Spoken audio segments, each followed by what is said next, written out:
നമസ്കാരം സനോജി. നമസ്കാരം. അടിമുടി പ്രശ്നത്തിലാണ്. തെരഞ്ഞെടുപ്പ് പ്രഖ്യാപിച്ചതിന് ശേഷം അടിയോടി സോഷ്യൽ മീഡിയയിലെ പുതിയ ആൾക്കാരൊക്കെ പറയാറുണ്ട് അക്ഷരാർത്ഥത്തിൽ തീയിടുക എന്നൊരു വാക്ക്. ഇപ്പം അക്ഷരാർത്ഥത്തിൽ തീയിട്ടിരിക്കുകയാണ് സോഷ്യൽ മീഡിയയ്ക്കും ബാക്കിയുള്ള എല്ലാത്തിലും 2-3 നേതാക്കൾ. പ്രത്യേകിച്ചും ഈ കണ്ണൂർ ലോബിക്ക് അധികാരത്തോട് എത്രയാണ് ആക്രാന്തമെന്ന് കാണുന്ന രീതിയിലുള്ള കാര്യങ്ങളാണ് നമ്മൾ കണ്ടത്. കഴിഞ്ഞ ആഴ്ച CPM-ലായിരുന്നു പ്രശ്നം, 2 ദിവസം മുമ്പ് അല്ലേ?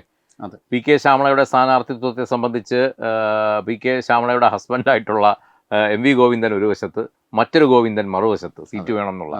ഇത് പാർട്ടിയെ ചില്ലറയൊന്നും അല്ല പ്രതിസന്ധിയിലാക്കിയിരിക്കുന്നത്. ഇപ്പോൾ ഗോവിന്ദൻ കളം വിട്ടതോടുകൂടി പാർട്ടിക്ക് വലിയ രീതിയിലുള്ള തിരിച്ചടി ഉണ്ടാകുമെന്ന് ഏറെക്കുറെ ഉറപ്പായിരിക്കുന്നു. ഗോവിന്ദൻ മാത്രമല്ല, പയ്യന്നൂർ MLA പോയി. അതെ, മധുസൂദന്റെ പേരിലും കുഞ്ഞികൃഷ്ണൻ. അല്ല, എങ്കിലും ഇത് ഈ പാർട്ടിയുടെ കോട്ടകൊത്തളത്തിൽ നടന്ന സംഭവങ്ങളാണ്. അപ്പൊ ഇത് വലിയ രീതിയിൽ പാർട്ടിയെ ബാധിക്കും. ഇതൊക്കെ ഒറ്റപ്പെട്ട സംഭവങ്ങളായി എഴുതി തള്ളുമായിരിക്കും. പക്ഷേ ഈ പറയുന്ന ഓരോ വ്യക്തികളെയും അനുകൂലിക്കുന്ന ഓരോ ആൾക്കാർ എല്ലാ ജില്ലകളിലും ഉണ്ടാവും. അപ്പം അവരൊന്ന് മനസ്സ് വെച്ചാൽ മതി പാർട്ടിക്ക് അതൊരു ക്ഷീണം ഉണ്ടാക്കാൻ, അല്ലേ? ഏതെങ്കിലും രീതിയിലൊന്ന് മാറ്റിക്കുത്തണം എന്ന് പറഞ്ഞു കഴിഞ്ഞാൽ അത് വലിയ രീതിയിൽ ക്ഷീണം ഉണ്ടാക്കും. മാത്രമല്ല, ആ മിന്നുന്ന വിജയം എന്നുള്ളതിനെ ഒരല്പം ആ മിന്നലൊന്ന് കെടുത്തും എന്നുള്ള കാര്യത്തിൽ സംശയമൊന്നുമില്ല. അത് ഒരു വശത്ത് ഇങ്ങനെ നിൽക്കുമ്പോഴാണ് മറുവശത്ത് കോൺഗ്രസിൽ നമുക്കറിയാം, കഴിഞ്ഞ കുറേ നാളുകളായി, കഴിഞ്ഞ ദിവസം കുമാരൻ ഞാൻ കൂടെ ഒരു ചർച്ച എടുത്തിരുന്നു. അതിൽ തന്നെ നമ്മൾ പറഞ്ഞത് ഈ ഒരു സർവേയിൽ UDF തന്നെ അധികാരത്തിൽ വരുമെന്ന് തറപ്പിച്ചു പറഞ്ഞിരുന്നു. വളരെ വിശ്വാസയോഗ്യമായ ഒരു സർവേ ആയിരുന്നു. അന്നു മുതൽ തുടങ്ങിയതാണ് ഈ സുധാകരന് മത്സരിക്കണമെന്നുള്ള ഒരു ആഗ്രഹം. അതും കണ്ണൂർ സീറ്റിൽ തന്നെ മത്സരിക്കണം. അതിൻ്റെ കാര്യം, ഇപ്പോൾ ഇതൊരു ലാസ്റ്റ് ചാൻസ് ആണ്. സുധാകരനെ സംബന്ധിച്ചിടത്തോളം ഇതൊരു ലാസ്റ്റ് ബസ്സാണ്. ഈ ബസ് പിടിച്ചാൽ പിടിച്ചു, ഇല്ലെങ്കിൽ ഇനിയില്ല ഈ ജീവിതത്തിൽ മറ്റൊരു ബസ്. അപ്പോൾ അതുകൊണ്ട് ഇതൊരു അവസരമാണ്. ആ അവസരം കളഞ്ഞു കുളിക്കാൻ ഒരു സീസൺഡ് പൊളിറ്റീഷ്യനായിട്ടുള്ള K. സുധാകരൻ അത്ര വലിയ മണ്ടനൊന്നുമല്ല. അപ്പോൾ അതുകൊണ്ട് തന്നെ അദ്ദേഹം അവസരം തിരിച്ചറിഞ്ഞ് കളിക്കുകയാണ്. പറ്റിപ്പോയത് ഇതേ കസേരയ്ക്ക് വേണ്ടി അവസരം നോക്കിയിരിക്കുന്ന മറ്റ് 2 പേരാണ്. ഒന്നാമതേ ആ കസേര ആർക്ക് പോകും എന്നുള്ള കാര്യത്തിൽ ഇതുവരെയും തീരുമാനമായിട്ടില്ല. VD സതീശനും രമേശ് ചെന്നിത്തലയും തമ്മിൽ കടിപിടി കൂട്ടുന്ന ഒരു എല്ലിൻ കഷ്ണത്തിലേക്കാണ് മറ്റൊരു പുതിയ ആൾ കൂടി എത്തിച്ചിരിക്കുന്നത്, അതിൻ്റെ പങ്കുപറ്റാൻ. ഇപ്പോൾ സംഭവം ഏതാണ്ട് തീരുമാനമായിട്ടുണ്ട്. അവസാനം ഹൈക്കമാൻഡ് വരെ അദ്ദേഹത്തിൻ്റെ ആ ഒരു നിശ്ചയദാർഢ്യത്തിന് മുന്നിൽ മുട്ടുമുടക്കേണ്ടി വന്നിട്ടുണ്ട്. കണ്ണൂർ സീറ്റ് ഏറെക്കുറെ അദ്ദേഹത്തിന് തന്നെയെന്ന് ഉറപ്പായിട്ടുണ്ട്. അദ്ദേഹത്തിൻ്റെ തണലിൽ അടൂർ പ്രകാശ് എന്ന് പറയുന്ന മറ്റൊരു വ്യക്തിക്കും കൂടി ഇപ്പോൾ ഒരു സീറ്റ് തരപ്പെടുത്തിയിട്ടുണ്ട്. കോന്നി സീറ്റ് വേണമെന്ന് നേരത്തെ ആവശ്യം ഉന്നയിച്ചിരുന്നു. പക്ഷേ ഈ MP-മാർ മത്സരിക്കേണ്ടതില്ല എന്നുള്ളൊരു തീരുമാനത്തിൽ ഹൈക്കമാൻഡ് എത്തിയപ്പോൾ അടൂർ പ്രകാശനും അതിൽ ഒരു സ്വയം സമാധാനിക്കപ്പെട്ടിരുന്നു. പക്ഷേ സുധാകരൻ്റെ വിഷയം വരുമ്പോൾ അടൂർ പ്രകാശനെ കൂടെ ചേർത്തിട്ടാണ് ഇപ്പോൾ ഹൈക്കമാൻഡ് ഈ ഒരു തരത്തിലുള്ള ഒരു അയവ് സമീപനത്തിലേക്ക് എത്തിയിരിക്കുന്നത്. അതോടൊപ്പം തന്നെ നമ്മുടെ ഉണ്ണിത്താനും ഈ രീതിയിൽ തന്നെ പ്രക്ഷോഭം ആരംഭിച്ചിട്ടുണ്ട് എന്നാണ് അറിയാൻ കഴിഞ്ഞത്. അതായത് ഇനി കൂടുതൽ പൊട്ടിത്തെറികൾ ഉണ്ടാവും. ഇപ്പോൾ ഈ കോൺഗ്രസിലെ കുറച്ച് സീനിയർ ആയിട്ടുള്ള തലമുതിർന്ന ആളുകളുണ്ട്. ഈ പറഞ്ഞതുപോലെ ഇവരുടെയൊക്കെ കാലം കഴിഞ്ഞതാണ്. ഇവരൊക്കെ ഇത് അധികാരത്തിൻ്റെ രുചി അറിഞ്ഞതാണ്. എന്തിനാണ് ഹരി ഇനിയും ഇതിലിങ്ങനെ കടിച്ചു തൂങ്ങിയിരിക്കുന്നത് എന്നുള്ളതാണ്. ഈ അധികാരം എന്ന് പറയുന്നത് നമുക്കറിയാം, എല്ലാവർക്കും അധികാരം വേണം. അതുകൊണ്ടാണല്ലോ ഇലക്ഷൻ സമയത്ത് ഇത്തരത്തിലുള്ള പടലപ്പിണക്കങ്ങളും തൊഴുത്തിൽ കുത്തുകളും ഒക്കെ ഉണ്ടാകുന്നത്. അതൊക്കെ മാറ്റി നിർത്തിയിട്ട് പുതിയ ആൾക്കാർക്കൊരവസരം എന്നുള്ള രീതിയിൽ ചിന്തിച്ചാൽ അത് നോക്കുകയാണെങ്കിൽ താരതമ്യേന ഭേദപ്പെട്ട ഒരു പാർട്ടി തന്നെയാണ് BJP എന്ന് പറയേണ്ടി വരും. നമ്മൾ BJP-യിലേക്ക് നോക്കൂ. ഇപ്പോൾ സ്ഥാനാർത്ഥി ലിസ്റ്റ് മൊത്തത്തിൽ ഇപ്പോൾ 2ാം ഘട്ടം ഇന്ന് വന്നിട്ടുണ്ട്. ഇതുവരെയുള്ള ലിസ്റ്റുകൾ നമ്മൾ നോക്കുകയാണെങ്കിൽ കൂടിയും ഒരു വശത്ത് പാർട്ടിയുടെ സൽപ്പേര് നിലനിർത്താൻ ആവശ്യമായിട്ടുള്ള സീസൺഡ് പൊളിറ്റീഷ്യൻസ് നിറഞ്ഞിട്ടുണ്ട്, അല്ലേ? കുമ്മനം രാജശേഖരനെ പോലുള്ള പരിണിതപ്രജ്ഞരായിട്ടുള്ള നേതാക്കൾ ഒരു വശത്തുണ്ട്. മറുഭാഗത്ത് യുവത്വത്തിൻ്റെ പ്രതീകങ്ങളായി ഒട്ടനവധി യുവാക്കളെയും യുവതികളെയും ഒക്കെ സ്ഥാനാർത്ഥി ലിസ്റ്റിൽ ഉൾപ്പെടുത്തിയിട്ടുണ്ട്. കാര്യം, നമ്മുടെ സമൂഹം എന്ന് പറയുന്ന, അല്ലെങ്കിൽ നമ്മുടെ ഈ ഒരു സമൂഹം എന്ന് പറയുന്നത്, അവരുടെ ഭാവി എന്ന് പറയുന്നത് യുവാക്കളുടെ കയ്യിലാണ്, യുവതയുടെ കയ്യിലാണ്. യുവതയിലൂടെയാണ് ഒരു രാഷ്ട്രം വളരുന്നത്. അത് കൃത്യമായി തിരിച്ചറിഞ്ഞുകൊണ്ടുള്ള ഒരു സ്ഥാനാർത്ഥി നിർണയമാണ് BJP പല മണ്ഡലങ്ങളിലും നടത്തിയിട്ടുള്ളത്. മണ്ഡലത്തിൻ്റെ സ്വഭാവം തൊട്ടറിഞ്ഞുകൊണ്ട് അവിടെ ആവശ്യമായ മാറ്റങ്ങൾക്കനുസൃതമായിട്ടുള്ള സ്ഥാനാർത്ഥികളെയാണ് ഓരോ ഇടത്തും നടത്തിയിട്ടുള്ളത്. ബാലൻസിംഗ് ഉണ്ടായിരുന്നു, അല്ലേ? അതെ. പ്രത്യേകിച്ച് മത്സരിക്കുന്നു കാസർഗോഡ്, പാറശാല. നമുക്ക് തെക്ക് നിന്ന് നോക്കുകയാണെങ്കിൽ ഏറ്റവും തെക്കൻ ജില്ലയായിട്ടുള്ള തമിഴ്നാടോട് അതിർത്തി പങ്കിടുന്ന പാറശാല നിയമസഭാ മണ്ഡലമാണ് ഇവിടുന്ന് അങ്ങോട്ട് ഉള്ള തുടക്കം. അപ്പോൾ ആ പാറശാല മണ്ഡലത്തിൽ ഗിരീഷ് നെയ്യാർ വളരെയധികം കഷ്ടപ്പാടുകളിലൂടെ കടന്നു വന്ന ഒരു യുവാവ്. കാര്യം ഇവരുടെയൊക്കെ ജീവിതം പോലും ഒരു സന്ദേശമായി മാറുകയാണ്. ഈ ഒരു കാൻഡിഡേറ്റിനെ വെറുതെ നിർത്തുകയല്ല, ആ കാൻഡിഡേറ്റിൻ്റെ ജീവിതം പോലും സമൂഹത്തിന് കൊടുക്കാനുള്ള ഒരു സന്ദേശമാക്കിക്കൊണ്ടാണ് BJP അത്തരത്തിലൊരു കാൻഡിഡേറ്റിനെ അവിടെ പ്ലേസ് ചെയ്തിരിക്കുന്നത്. വളരെയധികം ജീവിതയാതനകൾ അനുഭവിച്ച് കടന്നു വന്ന അഡ്വക്കേറ്റ് ഗിരീഷ് നെയ്യാർ. ആ ഗിരീഷ് നെയ്യാർ ഒരു സമൂഹത്തിലേക്ക് ഇറങ്ങി ചെല്ലുമ്പോൾ അദ്ദേഹത്തിൻ്റെ ജീവിതം തന്നെയാണ് സമൂഹത്തിന് നൽകാനുള്ള സന്ദേശം. അത് തന്നെ വലിയൊരു മാതൃകയാണ്. തുടർന്ന് ഇങ്ങോട്ട് നേരത്തെ ഹരി സൂചിപ്പിച്ച നെടുമങ്ങാട് മണ്ഡലത്തിൽ യുവരാജ് ഗോകുലിനെ നമുക്കറിയാം, ചാനൽ ചർച്ചകളിലൂടെയൊക്കെ സജീവമായി മാറിയ വ്യക്തിത്വം, ഒരു ഗർജിക്കുന്ന സിംഹം എന്ന് തന്നെ പറയേണ്ടി വരും അല്ലേ. കൃത്യമായി ശബ്ദമുയർത്തേണ്ടിടത്ത് ശബ്ദമുയർത്തി സംസാരിച്ചുകൊണ്ട് എതിരാളികളുടെ വായടപ്പിക്കുന്ന യുവരാജ് ഗോകുൽ. ആ യുവരാജ് ഗോകുലിനെ ആണ് നെടുമങ്ങാട് മണ്ഡലം ഇപ്പോൾ പാർട്ടി ഏൽപ്പിച്ചിരിക്കുന്നത്. വളരെ ചടുലമാർന്ന ഒരു പ്രചരണം തന്നെയാണ് ഈ സ്ഥാനാർത്ഥി നിർണ്ണയം കഴിഞ്ഞ തൊട്ടടുത്ത ദിവസം. എനിക്ക് തോന്നുന്നു ആദ്യം തന്നെ ഈ പ്രചരണ രംഗത്ത് വളരെ സജീവമായ ഒരു വ്യക്തി കൂടിയാണ് ഈ യുവരാജ് ഗോകുൽ.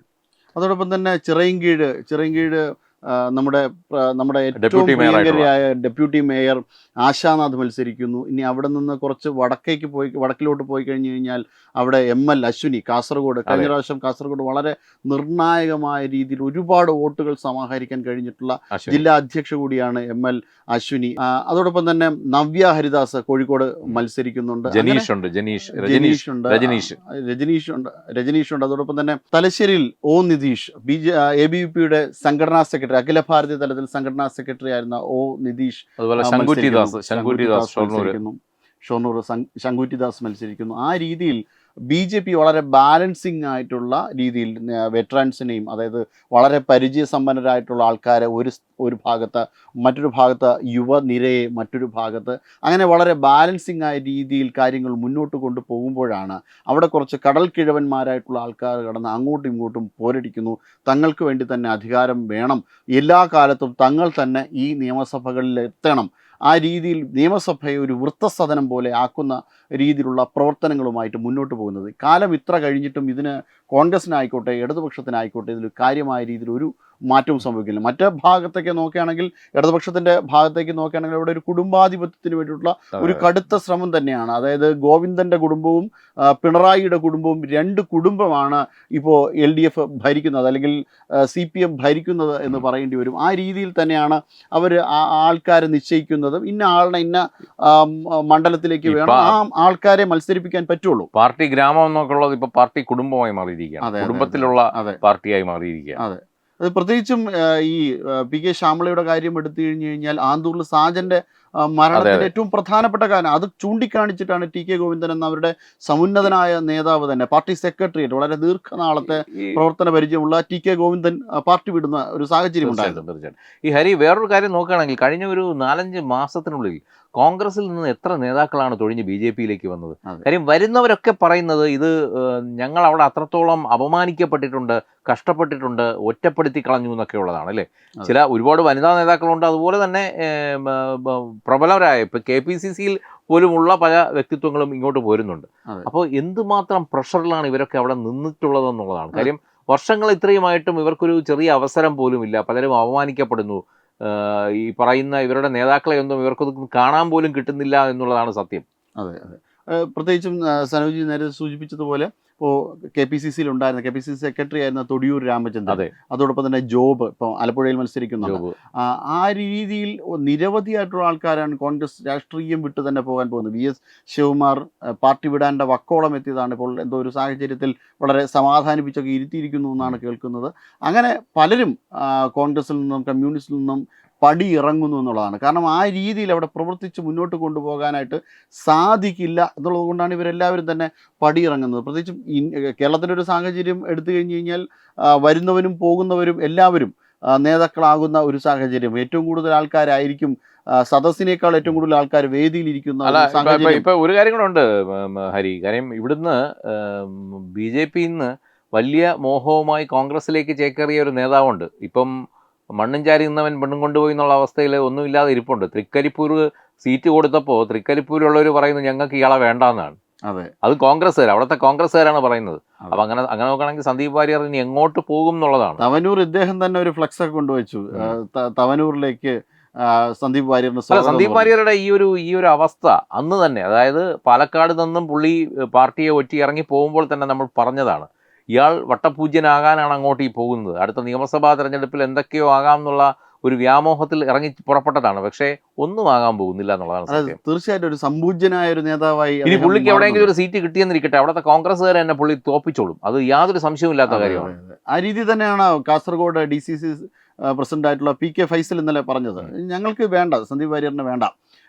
തവനൂർ മത്സരിക്കാൻ പോയപ്പോൾ തവനൂരിൽ എന്തൊക്കെയാണ് വിളിച്ചു പറഞ്ഞത്. വളരെ മോശമായ രീതിയിലാണ് സന്ദീപ് വാര്യറിനെ കുറിച്ച് സംസാരിച്ചത്. പാലക്കാട് ആദ്യമേ തന്നെ കൊടുക്കില്ല എന്ന് പറഞ്ഞു. ചിലപ്പോൾ സന്ദീപ് വാര്യറെ ആശ്വസിപ്പിക്കാൻ വേണ്ടി എവിടെയെങ്കിലും ഒരു സീറ്റ് അവർ തരപ്പെടുത്തി കൊടുത്തിരുന്നിരിക്കാം. പക്ഷേ പുള്ളി ഈ പറഞ്ഞതുപോലെ പുള്ളിക്ക് ഒരു പ്രവർത്തന മികവും കാണിക്കാൻ പറ്റില്ല എന്നുള്ള കാര്യം 100% ഉറപ്പാണ്. അല്ല, പുള്ളിയുടെ ഒരു പ്രവർത്തന മികവ് വരുന്ന മേഖലയും മറ്റൊന്നാണ്. ഇനി അത് നിയമസഭയിൽ കൊണ്ടുവന്ന് കാണിക്കേണ്ട എന്നതാണോ ഉദ്ദേശമെന്ന് എനിക്കറിയില്ല. പക്ഷേ ഇനി മറ്റൊരു മാങ്കൂട്ടമാകുമോ അല്ലെങ്കിൽ മറ്റേതെങ്കിലും തരത്തിലുള്ള ഒരു പ്രവർത്തനമാകുമോ എന്നതും കൂടെ സംശയിക്കേണ്ടിയിരിക്കുന്നു. ആ രീതിയിലാണ് ഇദ്ദേഹത്തിൻ്റെ പ്രവർത്തനമൊക്കെ. കാരണം പ്രത്യേകിച്ച് ഗൾഫ് മേഖലയിലാണ് കഴിഞ്ഞ കുറച്ച് നാളുകളായിട്ട് സന്ദീപ് വാര്യർ ചുറ്റിക്കറങ്ങിക്കൊണ്ടിരുന്നത്.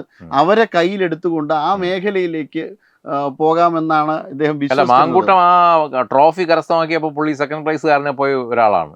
അല്ലെങ്കിൽ പുള്ളി ആ ട്രോഫി കരസ്ഥമാക്കേണ്ട ഒരാളായിരുന്നു. അതെ. ആ ഒരു രീതിയിൽ നിയമസഭാ തെരഞ്ഞെടുപ്പിനെ ടാർഗറ്റ് ചെയ്തുകൊണ്ട് തന്നെയാണ് അദ്ദേഹം ശ്രമം നടത്തിയത്. പക്ഷേ ആ ഭാഗങ്ങളിൽ നിന്നുള്ള എല്ലാവരും തന്നെ ഇദ്ദേഹത്തിന് കഴിഞ്ഞു. ഇപ്പോൾ കാസർഗോഡ് ഇദ്ദേഹം ഗൾഫ് പര്യടനം നടത്തിയതിൻ്റെയൊക്കെ ഒരു സാഹചര്യത്തിലാണെങ്കിൽ കാസർഗോഡ് അവർ ഇടം കൊടുക്കേണ്ടതാണ്. പക്ഷേ ഇദ്ദേഹത്തിൻ്റെ സ്വഭാവം മനസ്സിലാക്കിയതുകൊണ്ട് തന്നെ അവർ ആദ്യമേ പറഞ്ഞു ഇങ്ങോട്ട് സന്ദീപ് വാര്യറിനെ അതാണ് പുള്ളിയുടെ ഒരു ഗതികേടെന്നേ നമുക്ക് പറയാനുള്ളൂ. കാര്യം വിശ്വസിച്ച് ചെന്ന് കയറിയ പാർട്ടിക്കാർ പറയുന്നു പുള്ളിയെ വേണ്ടാന്ന്. അപ്പോൾ പിന്നെ പുള്ളി ആർക്കാണ് വേണ്ടത്? അതെ, അതൊരു ചോദ്യമാണ്. ഇല്ലത്തുനിന്ന് ഇറങ്ങി പറഞ്ഞ പോലത്തെ അവസ്ഥയായി സന്ദീപ് വാര്യർ. ഇങ്ങനെയാണ് കോൺഗ്രസിന്റെ പൊതുവിലൊരു ചിത്രം. എന്തായാലും തെരഞ്ഞെടുപ്പ് അടുക്കുമ്പോൾ ഏറ്റവും ശ്രദ്ധേയമാകുന്നത് BJP നിറയ്ക്കുന്ന പോരാട്ട വീര്യം തന്നെയാണ്. എത്രത്തോളം സീറ്റുകൾ നേടും എന്നതല്ല, വളരെ ചിട്ടയായ വളരെ അച്ചടക്കത്തോടു കൂടിയുള്ളൊരു പ്രവർത്തനം. രണ്ട് ഘട്ടങ്ങളിലായി ഏറെക്കുറെയുള്ള സീറ്റ് നിർണ്ണയം എല്ലാം തന്നെ പൂർത്തിയായിരിക്കുന്നു. ഈ പ്രധാനപ്പെട്ട 1-2 കാര്യങ്ങൾ മാത്രമേ ഉള്ളൂ. ഡൽഹിയിൽ തിരക്കിട്ട ചർച്ചകൾ നടക്കുന്നുണ്ട്. ഒരുപക്ഷെ നാളെ കൊണ്ട് BJPയുടെ മുഴുവൻ കാൻഡിഡേറ്റ്സിനെയും നമുക്ക് അറിയാൻ കഴിയും. കാര്യം ഇനി 23-ാം തീയതിയാണ് നാമനിർദ്ദേശ പത്രിക കൊടുക്കേണ്ട. വളരെ ചുരുങ്ങിയ ദിവസം മാത്രമേ ഉള്ളൂ. അതിൻ്റെ പ്രക്രിയ തന്നെ ഒരു 3-4 ദിവസം നീണ്ടു നിൽക്കുന്ന പ്രക്രിയയാണ്. 17 പേജ് ഡോക്യുമെൻ്റ് തന്നെ പൂരിപ്പിക്കേണ്ടതായിട്ടുണ്ട്. അപ്പോൾ ഇതെല്ലാം കൃത്യമായി ചെയ്യണമെങ്കിൽ ഒരു 4-5 ദിവസത്തെ സമയം വേണം. അപ്പോൾ ഇനി വരുന്ന സ്ഥാനാർത്ഥികളുടെ ആദ്യത്തെ അവരുടെ ഒരു എന്താ പറയുക പ്രയോറിറ്റി എന്ന് പറയുന്നത് തന്നെ ഈ നാമനിർദ്ദേശ പത്രിക സമർപ്പണമാണ്. അതിനുശേഷം മാത്രമേ അവർക്ക് ഈ പ്രചരണ വേദിയിൽ സജീവമാകാൻ കൂടി കഴിയത്തുള്ളൂ. അപ്പോൾ മൊത്തത്തിൽ ഇക്കുറി പ്രചരണത്തിൻ്റെ ഒരു സമയം വളരെ കുറഞ്ഞ സമയമാണ്. അപ്പോൾ ഏറ്റവും ചുരുങ്ങിയ സമയം കൊണ്ട് മാക്സിമം ആളുകളിലേക്ക് എങ്ങനെ എത്താം, അവരുടെ ജനമനസ്സുകളിൽ എങ്ങനെ ചിരപ്രതിഷ്ഠ നേടാമെന്നുള്ള നെട്ടോട്ടത്തിലാണ് സ്ഥാനാർത്ഥികൾ കേരളം മുഴുവൻ. ഒപ്പം മീനച്ചൂടിൻ്റെ കാഠിന്യമേറി വരികയാണ്. അപ്പോൾ ആ കാഠിന്യത്തെയൊക്കെ കീറി മുറിച്ചുകൊണ്ട് വേണം ഈ ഒരു പ്രചരണ രംഗത്ത് സജീവമാകേണ്ടതുണ്ട് എന്നുള്ളത് ഇവരെ സംബന്ധിച്ചിടത്തോളം വലിയ ഒരു ഭഗീരഥ പ്രയത്നം തന്നെയാണ്. തീർച്ചയായും. നമസ്കാരം. HIV അണുബാധ സന്തോഷപൂർണമായ ഒരു ജീവിതത്തിന് തടസ്സമല്ല. HIV അണുബാധയ്ക്ക് ഫലപ്രദമായ ചികിത്സ ഇന്ന് ലഭ്യമാണ്. ഇതിന് യഥാസമയം അണുബാധ കണ്ടെത്തുന്നതും കാലേക്കൂട്ടി ചികിത്സ നടത്തേണ്ടതും അത്യാവശ്യമാണ്. സൗജന്യമായ ചികിത്സയും മാർഗനിർദ്ദേശങ്ങളും സർക്കാർ ആശുപത്രികളിലെ ART അഥവാ ഉഷസ് കേന്ദ്രങ്ങളിൽ ലഭ്യമാണ്. ആരോഗ്യ സംരക്ഷണം ഓരോരുത്തരുടെയും ഉത്തരവാദിത്തമാണ്.